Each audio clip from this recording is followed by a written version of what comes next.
अगर आप इन अल्फाज को दिस, फादर और लेदर पढ़ते हैं तो ये वीडियो आपके काम की है, क्योंकि ये सारी प्रोनाउंसिएशंस बिल्कुल गलत हैं। तो सही अदायगी सीखने के लिए वीडियो को आखिर तक देखिए। अस्सलाम वालेकुम, मैं हूँ Faisal Samiullah from teaching you English. और अगर अभी तक आपने मेरा चैनल सब्सक्राइब नहीं किया है तो अभी सब्सक्राइब करने की बिल्कुल जरूरत नहीं है। पहले कुछ सीख लें, कुछ समझ लें, और अगर कुछ फायदा हो तब चैनल सब्सक्राइब कीजिएगा। बल्कि ना सिर्फ सब्सक्राइब कीजिएगा बल्कि लाइक और शेयर भी कीजिएगा। इस वीडियो में मैं आपको इंग्लिश का एक बहुत ही अहम साउंड सिखाऊंगा, और वो साउंड है जिसको हम इंग्लिश में TH वॉइस्ड साउंड कहते हैं। अच्छा जी, तो अजीब सा लग रहा होगा। अब आप सोच रहे होंगे यार ये कोई नया साउंड कहाँ से आ गया इंग्लिश के अंदर, ये तो कभी हमने सुना ही नहीं है। जिसको देखो एक नई बात लेके वीडियो बना डालता है। तो जनाब ये नई बात नहीं बल्कि सही बात है। पाकिस्तान समेत इंडिया में भी लोग इसकी जगह इससे मिलती जुलती एक आवाज द का इस्तेमाल करते हैं, यानी दिस बोलना चाहिए जबकि वो बोलते हैं दिस। दांतों के पीछे से दिस बोलते हैं, जो कि गलत प्रोनाउंसिएशन है। तो जिन अल्फाज में आप द इस्तेमाल करते हैं वो सही नहीं, बल्कि उसकी जगह आपको व इस्तेमाल करना चाहिए, यानी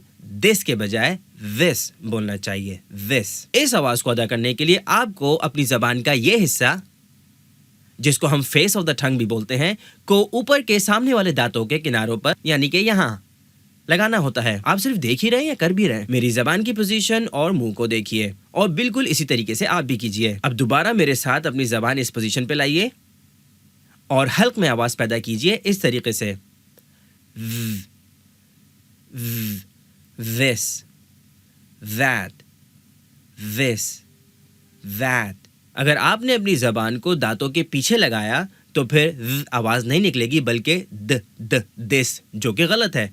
आपने दिस नहीं बोलना बल्कि this दांतों के किनारों से this, that अदा करना है। ये भी ध्यान में रखिए कि जबान को बहुत ज्यादा बाहर नहीं निकालना, ऐसे नहीं करना, बल्कि थोड़ा सा बाहर निकालना है, ऐसे।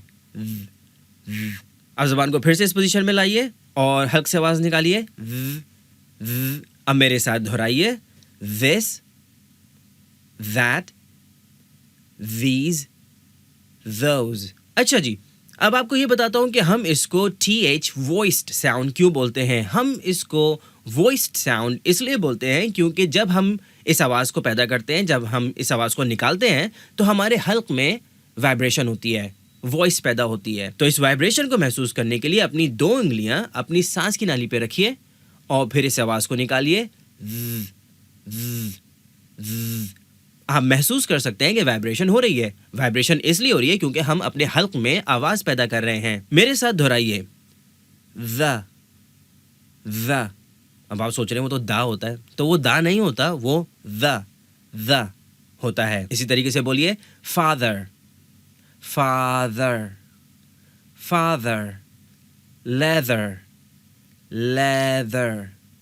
लेदर। याद रखिए शुरू में तो थोड़ी आपको परेशानी बर्दाश्त करनी पड़ेगी, मगर बार बार प्रैक्टिस करने से आपकी जबान पर यह साउंड चढ़ जाएगा। जिस तरह सालों गलत बोलने से गलत अदायगी आपकी जबान पर चढ़ गई है, बिल्कुल इसी तरीके से कुछ अरसा प्रैक्टिस करने से सही अदायगी आपकी जबान पर चढ़ जाएगी। जब एक दफा जब अच्छे तरीके से आप अपनी जबान को ट्रेन कर देंगे तो फिर चाहकर भी गलत अदायगी नहीं निकलेगी। तो क्या ख्याल है, चैनल को सब्सक्राइब कर लिया जाए? लगे हाथों वीडियो को लाइक और शेयर भी कर दीजिए ताकि आपके दोस्त अब आप भी अपनी इंग्लिश इंप्रूव कर सकें। इस आवाज की प्रैक्टिस करने के लिए मैं आपको 4 सेंटेंसेस दे रहा हूँ, इनको कहीं लिख लीजिए और इनकी ज्यादा से ज्यादा प्रैक्टिस कीजिए।